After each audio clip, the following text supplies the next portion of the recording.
हाँ मुझे बहुत अच्छी लगती हैं। और आज अपने कपड़े बहुत अच्छे पहने हुए हैं। और आप बहुत ही ब्यूटीफुल लग रही हैं आज आप। और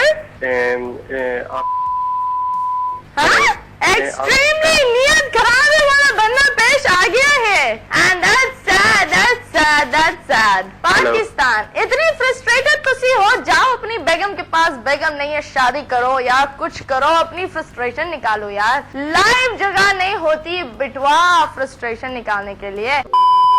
मतीरा मोहम्मद और मतीरा, मैंने सिंगल बॉयज के साथ में पिक्चर्स नहीं खिंचवाती। अच्छा, ये बड़ी अच्छी बात कही आप।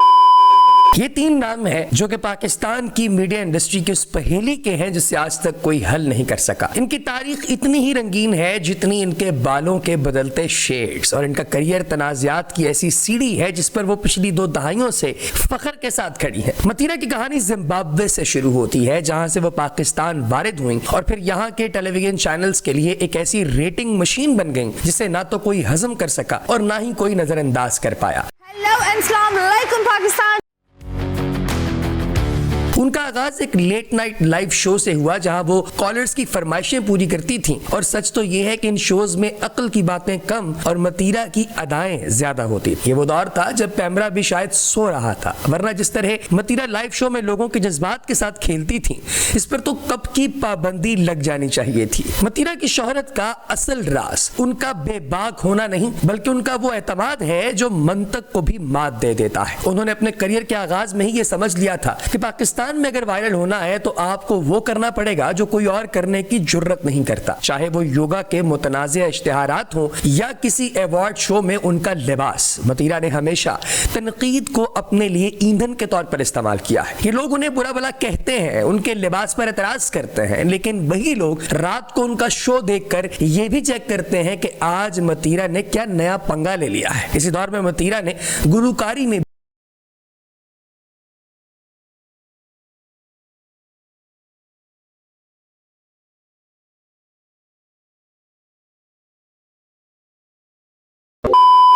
उनके गानों के बोल तो शायद किसी को याद ना हो, लेकिन उनकी वीडियोस ने इंटरनेट पर वो तूफान बदतमीजी बर्पा कर रखा था कि यूट्यूब के सर्वर्स भी पनाह मांगने लगे। उनका गाना लुका छुपी हो या कोई और आइटम नंबर, मतीरा ने हमेशा यह तासुर दिया कि वो एक आलमी स्टार है, चाहे वो परफॉर्मेंस किसी मकामी सिनेमा के मयार की भी क्यों ना हो। मतीरा मोहम्मद की तारीख का जिक्र हो और उनके उन कारनामों का तस्करा ना हो जिन्होंने उन्हें पाकिस्तानी ड्राइंग रूम्स में तूफान बर्पा करवाने का जिम्मेदार बनाया तो बात अधूरी रह जाएगी। मतीरा के करियर का सबसे बड़ा धमाका वो बदनाम जमाना कॉन्डम का इश्तिहार है जिसने रातों रात पूरे मुल्क को इखलाकियात के भाषण देने पर मजबूर कर दिया। इस इश्तिहार में मतीरा ने जिस तरह की अदाएं दिखाई उसे देखकर तो ऐसे लगता है जैसे वो किसी बैनुल अक़वामी लग्जरी ब्रांड की एम्बेसडर बनने की कोशिश कर रही है, लेकिन नतीजा ये निकला कि पैमरा ने उसे अवामी मफाद के खिलाफ करार देकर बैन कर दिया। मतीरा की तारीख में यह इश्तिहार एक ऐसा संगे मील है जिसने साबित कर दिया कि वो बदनाम होंगी तो क्या नाम ना होगा। उन्होंने तनकीद की परवाह किए बगैर इस तनाज़े को अपनी शोहरत की बुनियाद बनाया और साबित किया कि पाकिस्तान में वायरल होने के लिए सिर्फ एक मुतनाज़े पोज ही काफी है। उनकी हिस्ट्री का एक और दिलचस्प बाब ताबिश हाशमी और दीगर स्टार्स के साथ उनके इंटरव्यूज और शोज है। ताबिश के शो हंसना मना है या टू बी ऑनेस्ट में जब मतीरा तशरीफ लाती है तो लगता है कि मेजबान खुद ही दिफाई पोजीशन पर आ गया है। मतीरा के जवाबात इतने खुले डुल्ले और गैर मुतवक्के होते कि ताबिश जैसे मंजे हुए कॉमेडियन को ही समझ नहीं आती कि अब अगला जुमला क्या बोलना है। गहराइयों में नहीं जाए, डूब जाएंगे। इन शोज में मतीरा ने अपनी जिंदगी के वो किस्से सुनाए जिन्हें सुनकर तौबा तौबा करने वाले भी हैंड्स फ्री लगाकर दोबारा सुनते हैं। मतीरा की जिंदगी तनाज़ात से भरी हुई है। एक ऐसी जिंदगी है दोस्तों जिसके बारे में बहुत से लोग बहुत सी बातें करना चाहते हैं। जब वो लाइव शोज में कॉलर से उलझ पड़ती थी, वकार सका के साथ उनकी ऑन स्क्रीन लड़ाइयां हो या आमिर लियाकत मरहूम के साथ वो मशहूर शो जहां दोनों की केमिस्ट्री ने इंटरनेट पर मीम्स का सैलाब बर्पा कर दिया था। मतीरा का कमाल ये है कि वो वो हर बड़े स्टार के साथ इस तरह खुल मिल जाती हैं कि लगता है वो बरसों से उनकी बेहतरीन दोस्त है, चाहे वो फहद मुस्तफा का शो हो या कोई पॉडकास्ट। मतीना के पास हमेशा कोई ना कोई ऐसा बम जरूर होता है जो वो ऐन उस वक्त फोड़ती हैं जब शो की रेटिंग नीचे जा रही होती है। इनकी हिस्ट्री में सबसे ज्यादा जेरे बहस रहने वाला मौजू उनकी जाहिरी तब्दीली और सर्जरीज है। लोग आज भी उनकी पुरानी तस्वीर निकाल कर लाते हैं और मवाजना करते हैं कि ये वो वाली मतीरा तो है ही नहीं, लेकिन मतीरा का जवाब हमेशा वही होता है कि मैंने कोई सर्जरी नहीं करवाई, ये सब कुदरत का करिश्मा है। A lot of people some plastic silicone implant. No, it's natural. जलो नहीं। अरे झूठ बोल रहा है, ये झूठ बोल रहा है। उनका यह एतमाद देखकर तो मेडिकल साइंस भी सर पकड़ कर बैठ जाती है। इसके अलावा उनके लिबास के इंतखाब ने हमेशा उन्हें अवार्ड शो के रेड कारपेट पर आग लगाते हुए दिखाया है।